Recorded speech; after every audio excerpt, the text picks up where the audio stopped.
Dear students, Physics Class 4 Communication, in which we are going to study modulation, types of modulation, and analysis of amplitude modulation.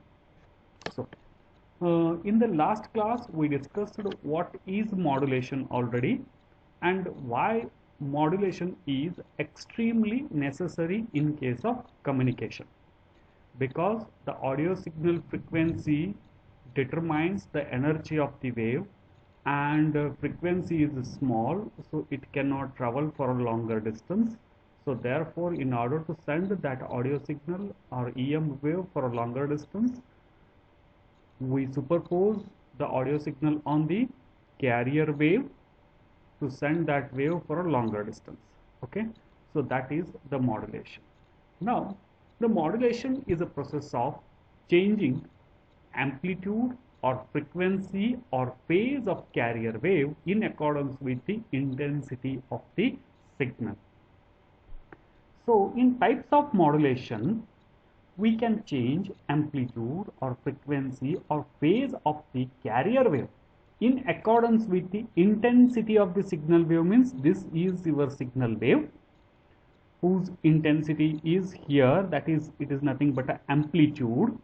So according to the amplitude of the signal wave, the frequency or phase or amplitude of this carrier wave is changed here. So that on the basis the classification of modulation takes place, that is types of modulation: amplitude modulation, frequency modulation, phase modulation, in short AM, FM and PM. For your syllabus, phase modulation is not there, only amplitude modulation and frequency modulation is there. Okay, so now let us study what is amplitude modulation. When the amplitude of the high frequency carrier wave, here you can see this is the high frequency carrier wave, when the amplitude of the high frequency carrier wave is changed in accordance with the intensity of the signal. Intensity of the signal is amplitude of the signal is called amplitude modulation, dear students. So you can see this is an amplitude modulated wave.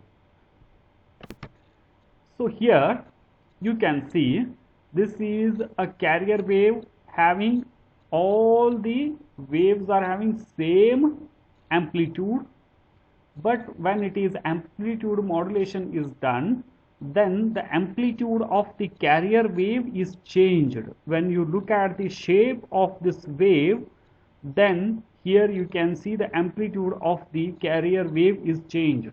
In more clear way, you can see here this is the positive cycle of audio signal and this is the negative cycle of audio signal. In between, the carrier wave is fixed.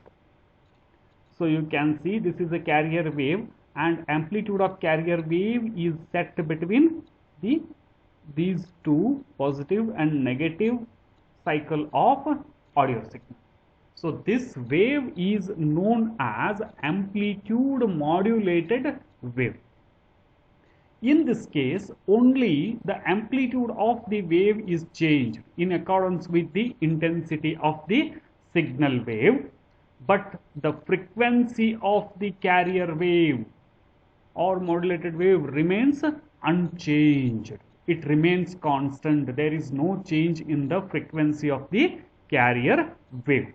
So you can see here also the frequency of the carrier wave remains unchanged. The amplitude modulation is done by an electronic circuit called modulator.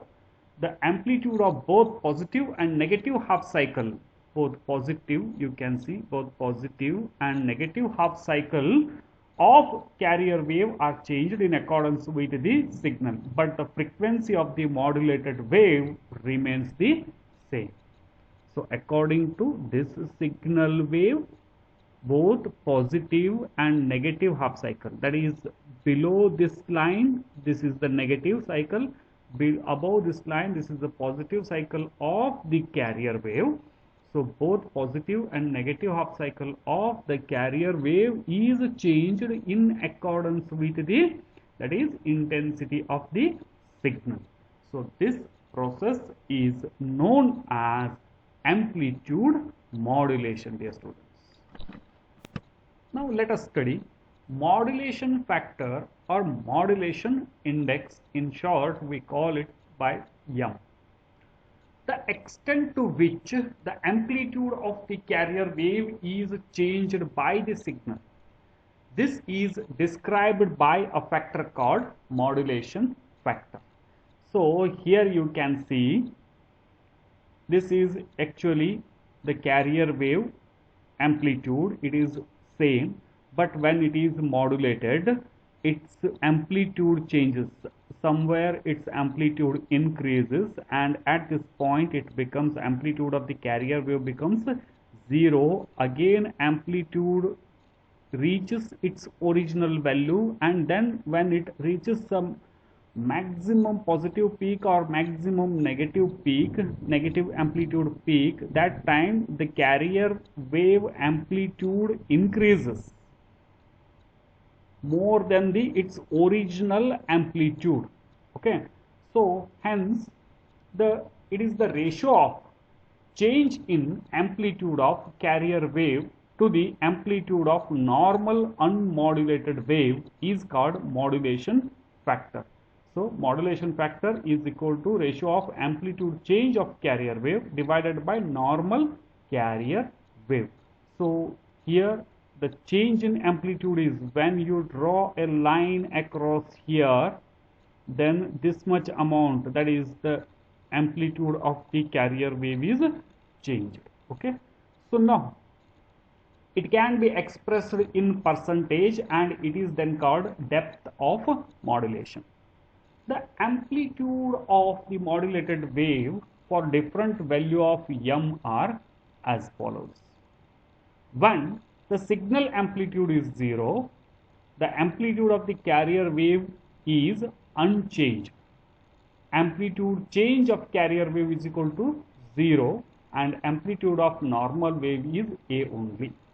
Dear students, here the amplitude of signal wave is 0 means, so this wave's amplitude is 0 means it is in straight line. So therefore the carrier wave amplitude remains unchanged. There is no change in the, that is, amplitude of the carrier wave. So therefore it is equal to 0. Amplitude of normal wave is equal to A only.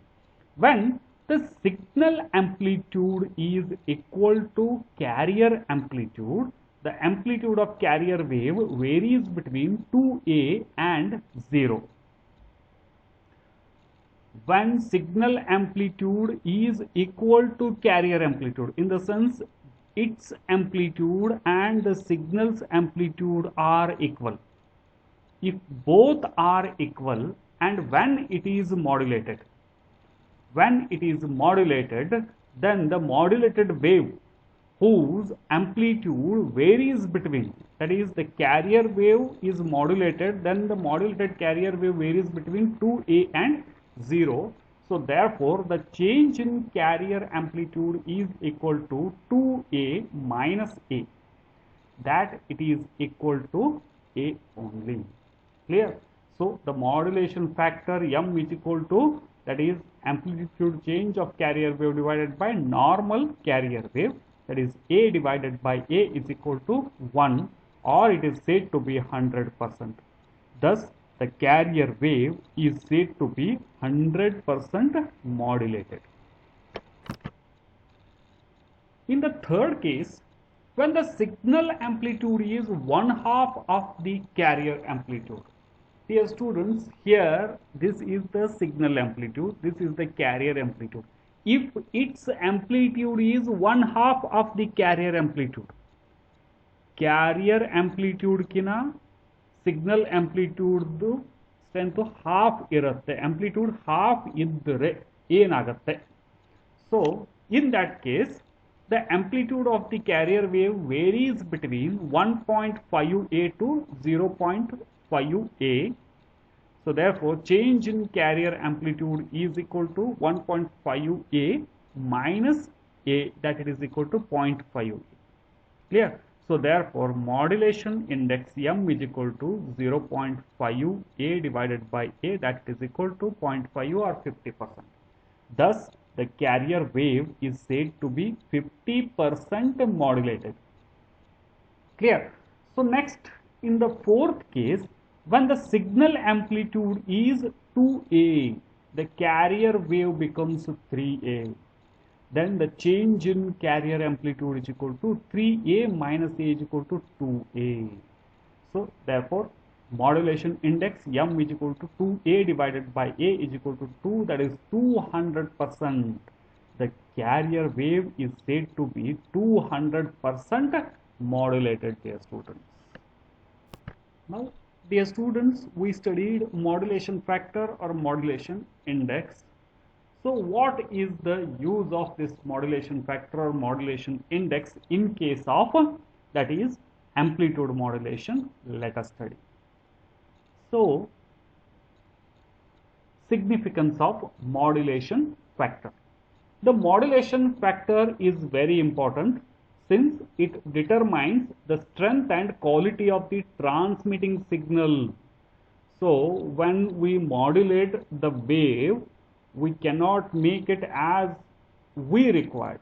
So we have to modulate in a proper way that its strength and quality of the signal should be maintained throughout its transmittance until it is received by the receiver.